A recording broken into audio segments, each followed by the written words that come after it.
Welcome to the ক্রীড়ার দুনিয়া। তো বন্ধুরা, আমাদের তাসকিন আহমেদের পুরা 12টা বাজিয়ে দিয়েছে আমাদের বিসিবি।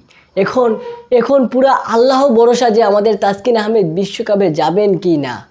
হ্যাঁ, এখানে একটা অপশন রয়েছে যে আমাদের চান্দিকা হাথুরু সিংহকে এবং মাহমুদুল্লাহ এবং গাজী আশরাফ হোসেন লিপু সাহেবকে আমাদের বিসিবি বোর্ড প্রধান ডেকে পাঠিয়েছিলেন এবং সেটা নিয়ে অলরেডি আমরা একটা ভিডিওতে আলোচনা করেছি, সেই ভিডিওটা দেখে নেবেন।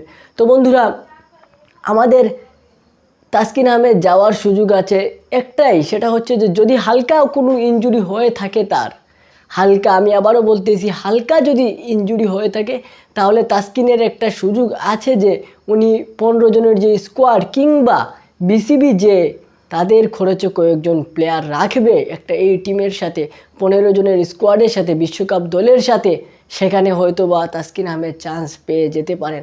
এখন প্রশ্ন হচ্ছে যে বন্ধুরা, বিসিবি আসলে এমনটা কেন করলো? আপনারা তাসকিনকে আইপিএল খেলতে দিলেন না, মুস্তাফিজকে আইপিএল খেলতে দিলেন না, 3টা ম্যাচ এনে রেস্টে রাখলেন, কিন্তু তাসকিনের বেলায় কেন সেই নীতিটা ফলো করা হলো না? তাকে যেহেতু আইপিএল খেলতে দেওয়া হলো না, যেখানে আইপিএল মাত্র 4 ওভারের খেলা, যেখানে আইপিএলে একটা ম্যাচে 4 ওভার বল করতে হয় একটা প্লেয়ারকে, সেখানে আপনারা মিস্টার তাসকিনকে তো জায়গা দিলেনই না, আইপিএলে খেলতে যেতে দিলেনই না, কিন্তু আপনারা উল্টো ডিপিএল এসে প্রতি ম্যাচে 10 ওভার করে বল করে গিয়েছে। আমি এখন আপনাদের কাছে একটা প্রশ্ন করতে চাই, আমার সাধারণ দর্শকের কাছে একটা প্রশ্ন করতে চাই, আর সেই প্রশ্নটা হচ্ছে যে 10 ওভারের বোলিং যখন একটা বোলার যখন 10 ওভার বোলিং করে, সেখানে যদি একটা বোলার 4 ওভার বোলিং করে, তাহলে আসলে কোনটায় শরীরের উপর বেশি প্রেশার পড়ে? অবশ্যই আপনারা কমেন্টে জানাবেন। আর আরও একটা কথা হচ্ছে যে বিসিবি সাহেবেরা, আপনারা আমাদের মুস্তাফিজকে 3 ম্যাচের জন্য বসিয়ে রাখতে পারলেন, সেখানে তাসকিনকে যেহেতু আমরা প্রথম 3 ম্যাচের সিরিজটা জিতে গিয়েছিলাম, তারপরে কি তাসকিনকে বসিয়ে রাখা যেত না?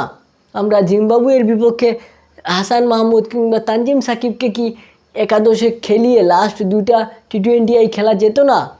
আমরা চতুর্থ টি20 যখন জয়ী হয়ে গেলাম, তাসকিন ইনজুরিতে পড়ে গেল, তারপরে ঠিকই আমরা কিন্তু একাদশে তাসকিনের জায়গায় অন্য একজন পেসার খেলিয়েছি, কিন্তু তখন অলরেডি তাসকিনের 12টা বেজে গিয়েছে। এখন এই তাসকিন কি আদৌ ফিট? এই তাসকিন কি খেলতে পারবেন বিশ্বকাপে? প্রশ্ন কিন্তু রয়ে যায়। কালকে স্কোয়াড ঘোষণা হবে, সেই স্কোয়াড ঘোষণার পর আসলে আসল খবরটা বোঝা যাবে যে আসলে তাসকিনের এই ইনজুরিটা কতটুকু মারাত্মক লেভেলের হয়েছে, হালকা ফুলকা নাকি খুবই মারাত্মক লেভেলের ইনজুরি হয়েছে আমাদের তাসকিনের। অবশ্যই বন্ধুরা, এটা আমরা বুঝতে পারবো। আর বন্ধুরা, এখন আপনারা দোয়া করেন, দোয়ার উপরে আর কোনো কিছু করার নাই। যখন ঔষধ কাজ করা বন্ধ করে দেয়, হিন্দিতে একটা ডায়লগ আছে, যখন দাওয়া কাজ করে না তখন দোয়ার প্রয়োজন হয়। আসলে সেটাই এখন আমাদের তাসকিনের প্রয়োজন, আমাদের টিম ম্যানেজমেন্টের প্রয়োজন, আমাদের বাংলাদেশ টিমের প্রয়োজন। তো বন্ধুরা, কেমন লেগেছে ভিডিওটা অবশ্যই কমেন্টে জানিয়ে দিবেন, আর ভিডিও ভালো লাগলে অবশ্যই লাইক দিবেন। আজকের মতো বিদায়, ভালো থাকবেন, আসসালামু আলাইকুম।